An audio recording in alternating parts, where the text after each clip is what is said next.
Savar model থানার ঠিক কয়েক কদম দূরেই একটি পরিত্যক্ত পৌর কমিউনিটি সেন্টার, আর সেই ভবনেই গত ৭ মাস ধরে ঘাপটি মেরেছিল ছদ্মবেশী এক ভয়ঙ্কর খুনি। পুলিশের একদম নাকের ডগায় থেকে সে একে একে ৬টি মানুষকে হত্যা করেছে মাত্র ৭ মাসে। এখানে এর আগেও অনেকবার লাশ পাওয়া গেছে, ৩-৪ বার লাশ পাওয়া গেছে।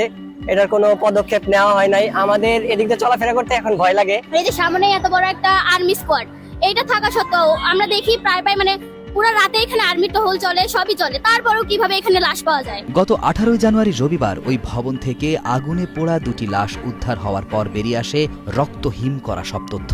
স্থানীয়দের ভাষ্য, খুনি একজন ছদ্মবেশী ভবঘুরে। দিনের বেলা তাকে হয়তো সাভারের ব্যাংক কলোনি বা লালটেক এলাকায় উদ্দেশ্যহীনভাবে ঘুরে বেড়াতে দেখা যেত। কখনো বিড়বিড় করে কথা বলতো নিজের সাথে। এখানে সিসি ক্যামেরা লাগানো আছে, তো সিসি ক্যামেরা লাগানো সত্ত্বেও এখানে কিভাবে এত বড় একটা ঘটনা ঘটে যায়। আবার সামনে আর্মি ক্যাম্পের এখানে অলওয়েজ আর্মিরা টহল দিতেছে, পাশে আবার প্রেস ক্লাব আছে। মানে সবকিছু মিলে এত প্রশাসনিক জিনিস থাকা, আবার সামনে কিন্তু পুলিশ ফাঁড়ি আছে, হ্যাঁ থানা, মানে সবকিছুর মধ্যে আমাদের এই যে সাভার কলেজের স্টুডেন্টরা আমরা যাতায়াত করি, সবসময় আমরা স্টুডেন্টরাই থাকি, কিন্তু এটা দেখা গেছে অফ ডেতে হয় বেশি। পুলিশ সূত্র জানায়, সাভার পৌর কমিউনিটি সেন্টারে একের পর এক মরদেহ উদ্ধারের ঘটনায় তদন্ত জোরদার করা হয়। সর্বশেষ রবিবার দুপুরে কমিউনিটি সেন্টারের ২য় তলা থেকে নতুন করে ২টি মরদেহ উদ্ধারের পরপরই ঘটনাস্থলে পৌঁছে আশেপাশে সিসিটিভি ক্যামেরার ফুটেজ সংগ্রহ করে বিশ্লেষণ করা হয়। সিসিটিভি ফুটেজে দেখা যায় কাঁধে করে ভারী কিছু নিয়ে যাচ্ছে একটি লোক। খুনি কোনো পেশাদার অপরাধী নয়, বরং থানার সামনেই ঘোরাঘুরি করা পরিচিত এক ভবঘুরে।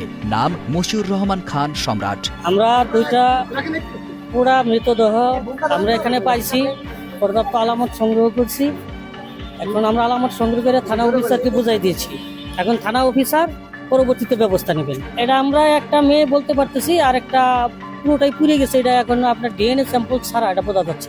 18 জানুয়ারি রবিবার বিকেল 3:30টার দিকে মশিউর রহমান খান সম্রাট ওরফে সাইকো সম্রাট নামের ওই ব্যক্তিকে আটক করা হয়। সাভার মডেল থানার অফিসার ইনচার্জ আরমান আলী জানান, ঘটনাটি অত্যন্ত স্পর্শকাতর। সিসিটিভি ফুটেজ ও অন্যান্য পারিপার্শ্বিক তথ্যের ভিত্তিতে সন্দেহভাজনকে শনাক্ত করে আটক করা হয়েছে। প্রাথমিক জিজ্ঞাসাবাদে সে কিছু গুরুত্বপূর্ণ তথ্য দিয়েছে, তবে বিষয়টি এখনও তদন্তাধীন। আইনি প্রক্রিয়ার মাধ্যমে সবকিছু যাচাই করে পরবর্তী ব্যবস্থা নেওয়া হবে। আমরা ঘটনাটি হাতিয়ে দেখতেছি, বিস্তারিত তদন্ত শেষে আপনাদের অবহিত করা হবে।